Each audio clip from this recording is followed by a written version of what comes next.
Olá! A Frente Parlamentar Mista da Criança e do Adolescente tem como objetivo defender os direitos das crianças, acompanhar o andamento de textos legislativos e sugerir inovações na lei.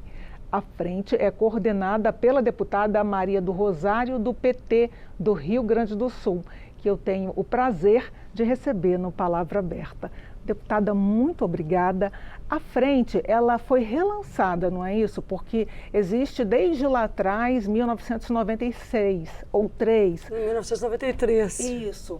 Já tem bastante tempo. 30 anos, não é, Aline? Que exatamente. as nossas antecessoras criaram e nós vamos seguindo o trabalho. Exato. A senhora é uma das coordenadoras, juntamente com outras deputadas. Queria que a senhora abrisse a nossa conversa e, bem-vindo, você se junte a nós para participar aqui da conversa com a deputada Maria do Rosário. Acompanhe também nas redes sociais. Qual a importância dessa frente e que deputados fazem parte da frente? Pois então, Aline, muito obrigada pelo convite aqui para estar no Palavra Aberta. Neste ano que a frente, nessa legislatura, completa 30 anos de existência, ela foi organizada inicialmente pela deputada Rita Camata, em 1993, e nós, parlamentares que fomos vindo para o trabalho parlamentar nas legislaturas posteriores, mantivemos a prioridade que está escrita na Constituição Federal para a proteção dos direitos das crianças e adolescentes, e no Estatuto da Criança e do Adolescente.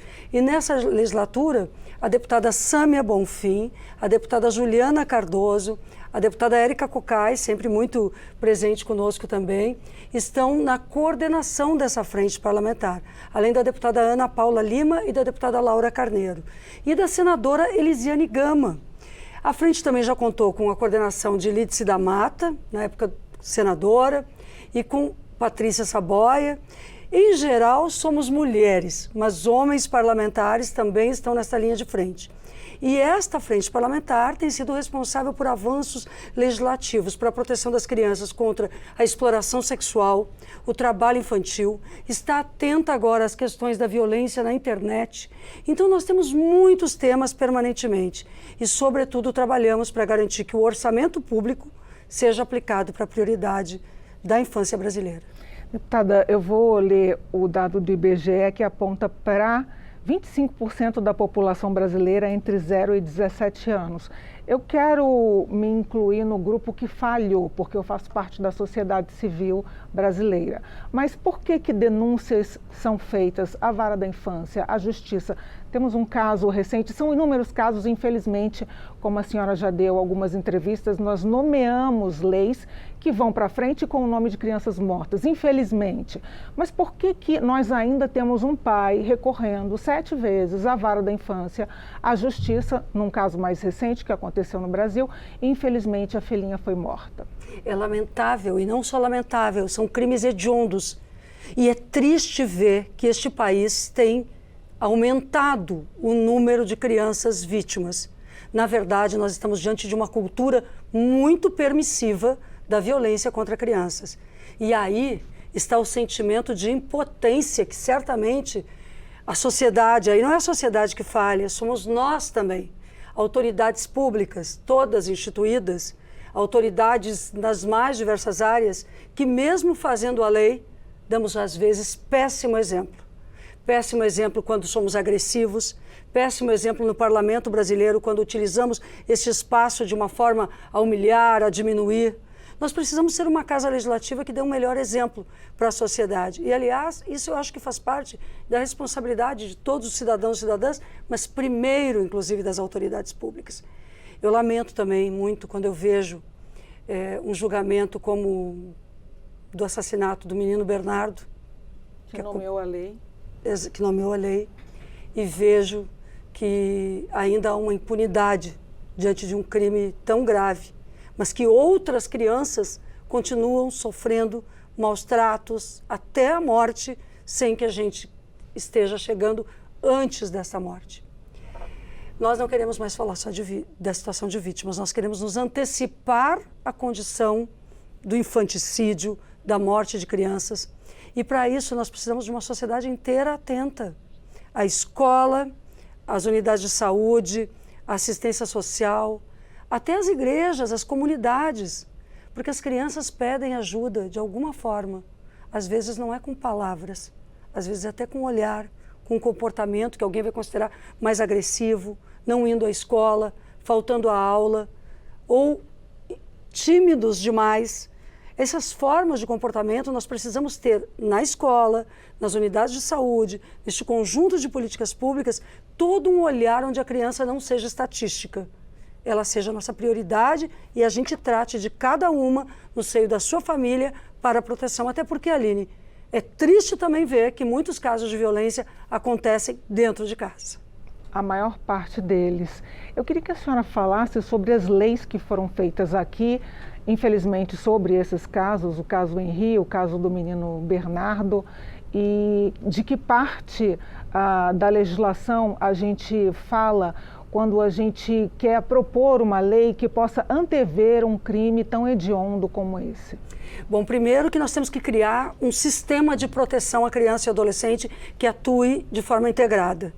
Eu não consigo mais compreender, em termos de política pública, que a gente tenha uma criança que é atendida, e ainda bem, retomamos no Brasil um programa como Bolsa Família, sobre renda, que agora voltou a definir que a criança tem que ser vacinada, porque não vacinar é uma forma de negligência, que a criança tem que estar matriculada na escola e, ao mesmo tempo, essa criança seja tratada de forma fragmentada. Nós estamos falando da mesma criança. A que vai ser atendida na unidade de saúde, a que é atendida num programa de renda como Bolsa Família, e a que sofre muitas vezes violência, a que está explorada no trabalho infantil e a que é atendida no conselho tutelar. Então eu sustento que esse sistema deve olhar para essas crianças uma a uma no ambiente das suas famílias, desde o momento do nascimento, desde o momento para a proteção integral, para garantir que elas sejam acompanhadas de um modo geral. E aí eu não quero falar só da situação da criança que está numa condição de pobreza, porque a pobreza é uma vulnerabilidade maior e terrível, mas há crianças nas camadas médias da sociedade, com pais com poder aquisitivo maior, que também sofrem violência muito grave. E é preciso um olhar sobre elas. No caso, a lei não separa a responsabilidade que a gente tem entre uma criança de qualquer etnia ou uma criança... É preciso olhar para todas. E eu quero dizer que, às vezes, no seio das famílias, essa violência se instala. Uma das leis mais importantes que eu trouxe aqui, que eu gostaria de divulgar, é essa da escuta protegida, porque ela criou um formato de escuta da criança vítima desde o primeiro momento em que a gente percebe que tem alguma coisa errada para encaminhar as famílias para atendimento. Eu ouvi certa vez uma senhora me dizer que a criança não chega numa família com um manual de instruções. Então, é preciso que a gente respeite essa família, mas que essa família seja atendida e que ela seja acompanhada também quando tem necessidade, para que ela não sofra a situação da violência que é contra a mãe que atinge as crianças, não é? Porque o feminicídio, o ataque à mãe, atinge as crianças. A gente até está fazendo agora um projeto para os órfãos do feminicídio, mas a gente está chegando depois também com essas matérias. Essa aqui, como ela vem desde a escola, desde a unidade de saúde e da assistência social, a gente pode dizer que esta escuta da criança nesses ambientes pode prevenir situações de violência mais graves e que lhes tiram a vida. A última perguntinha, deputada. A situação é de vulnerabilidade sempre nos mesmos grupos, as pesquisas mostram isso. Crianças, mulheres e geralmente crianças mais pobres, geralmente mulheres mais pobres, geralmente mulheres negras. Como que a frente mista em relação à defesa da criança e do adolescente pode tocar nessas questões que também dizem respeito à proteção da criança? Porque, afinal de contas, a mãe é agredida e às vezes não reage porque está numa situação de vulnerabilidade e a violência acaba atingindo a criança. Fazendo com que todas as leis sejam cumpridas de forma sinérgica e sistêmica. Por exemplo, a própria Lei Maria da Penha tem mecanismos de proteção, mas eu concordo com você, porque, na verdade, será que realmente, quando a gente protege essa mãe, a gente está se dando conta que acolhê-la significa acolher também seus filhos e filhas que estão sofrendo e que vivem a revitimização permanente de ver a mãe sofrer e não conseguir fazer nada diante disso? Quanta dor isso não gera nessa mulher e nessas crianças, dores inclusive que são impossíveis de serem compreendidas totalmente. O que eu te diria é que nós precisamos ser melhores na aplicação da política pública, mas eu tenho muita confiança na atual legislatura, porque nós superamos muitas coisas aqui nesse parlamento. E como mulheres nesse parlamento, nós não queremos mais viver situações que coloquem em risco a vida das mulheres e nós queremos ser um exemplo positivo também a partir daqui.